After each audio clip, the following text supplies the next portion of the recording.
ठिकाणी अस्तित्वात आहे. त्यांचा फोटो नाही सर दादांचा. त्या ठिकाणी आज एक आजी ज्यांना आपण मावशी म्हणून त्या दाखल झाल्या आहेत, ज्या निराधार आहेत. त्यांना इथे दाखल करण्यासाठी त्यांच्या ओळखीचे ग्रस्त त्यांना इथे घेऊन आले आहेत. तर नाव सांगाल? शेखर नाही जे त्यांना इथं दाखल करण्यासाठी घेऊन आलेले आहेत. आता थोडीशी माहिती काढल्यानुसार मला समजलं की आजींनी खूप मोठा, मावशींनी खूप मोठा प्रवास केलेला आहे, खडतर प्रवास केलेला आहे. जो प्रवास करत करत ते आज या वृंदावनात दाखल झाले आहेत.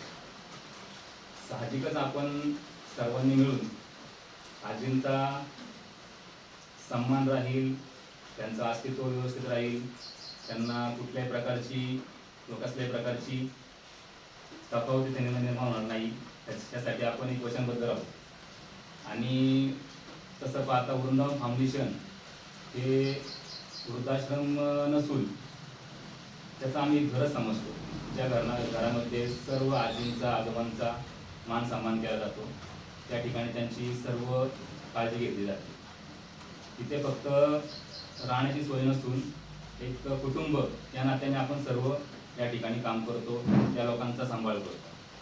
तर आपण चला एक नव्या मावशींना इथे आले आहेत, त्यांचंही स्वागत करू आणि त्यांना आपल्या आश्रमामध्ये दाखल करू. नमस्कार.